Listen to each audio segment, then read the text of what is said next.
Assalamualaikum warahmatullahi wabarakatuh.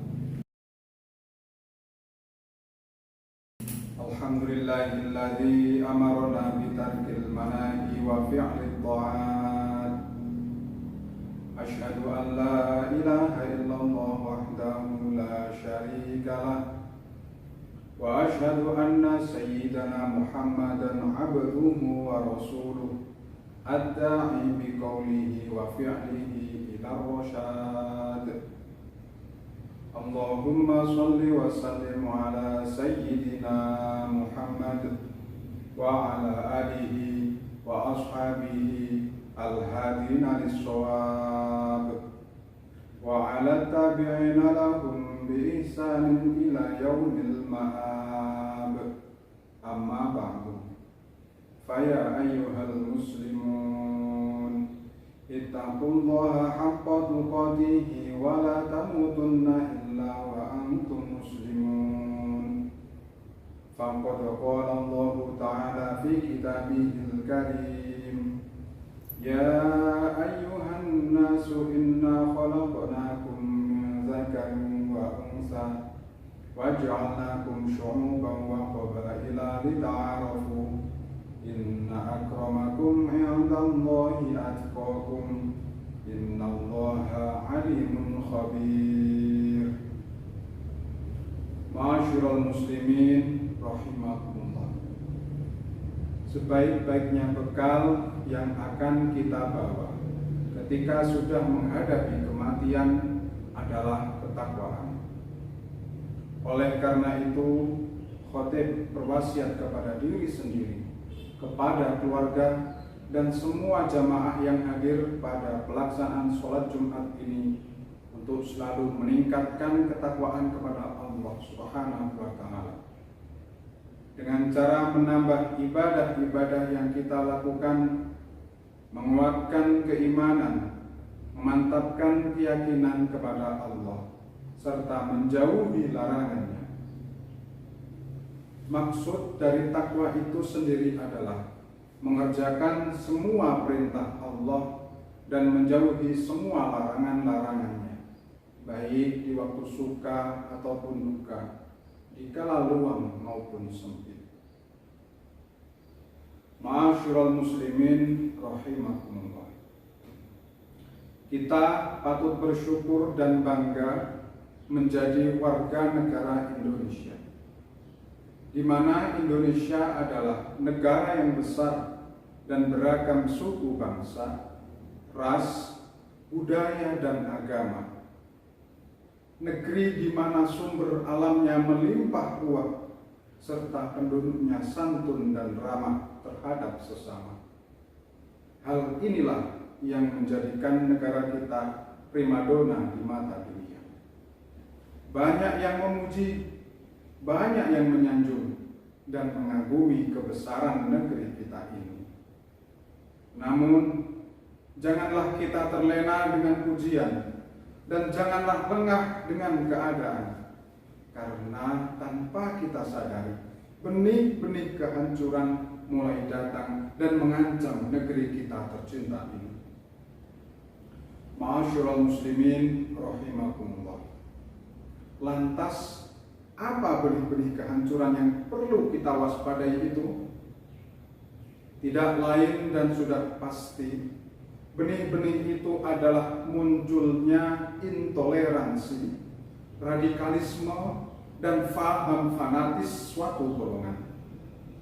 Intoleransi berpandangan kaku dan menolak terhadap perbedaan.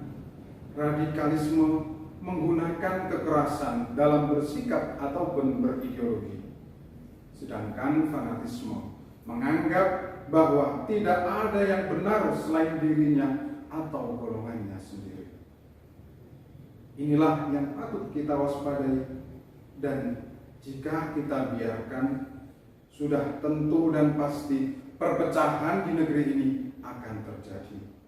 Dimulai dari perbedaan pendapat, egoisme tinggi, saling memfitnah, dan permusuhan. Coba kita perhatikan negara-negara besar di dunia yang ambruk Irak rusak karena radikal dan terorisme.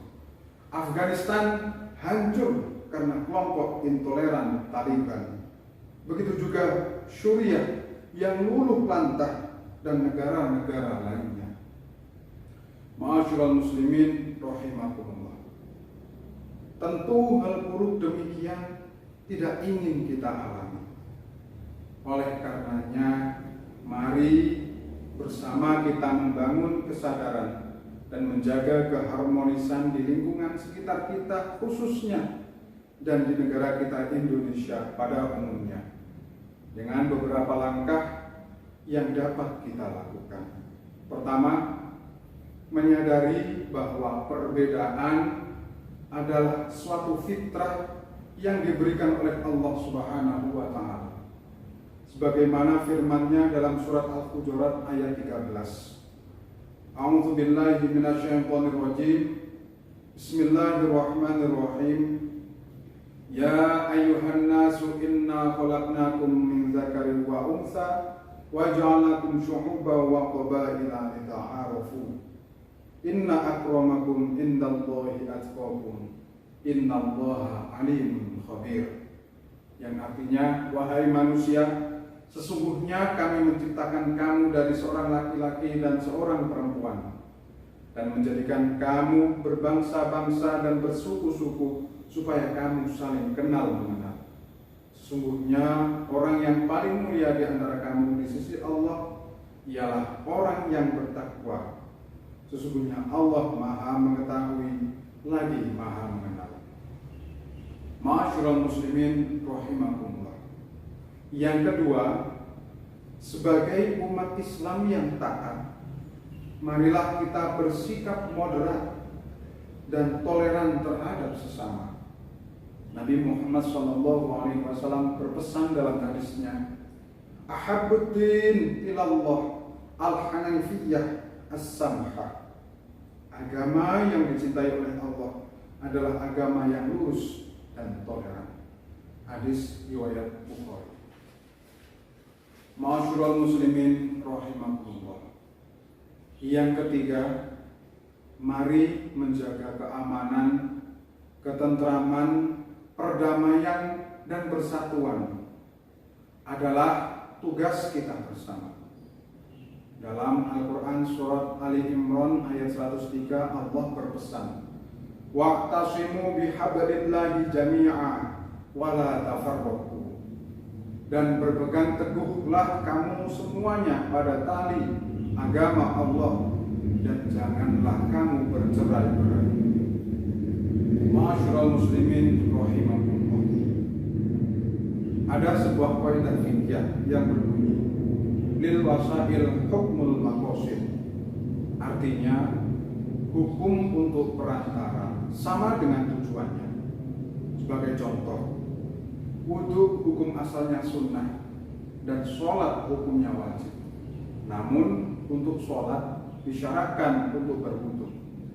Maka wudu kita untuk mengerjakan sholat hukumnya wajib. Begitu juga ketika kita sebagai umat Islam wajib menjalankan ibadah kepada Allah sesuai tuntunan syariat, dan ibadah akan ditunaikan secara sempurna jika lingkungan kita, negara kita dalam keadaan aman. Oleh karena itu, menjaga keamanan dan perdamaian hukumnya wajib bagi kita. Ma'asyiral muslimin rahimakumullah. Demikianlah khutbah singkat ini. Mudah-mudahan kita dapat mengambil pelajaran dan hikmahnya dan senantiasa mendapatkan pertolongan dari Allah Subhanahu wa Ta'ala. A'udzu billahi minasyaitonir rajim. Bismillahirrahmanirrahim.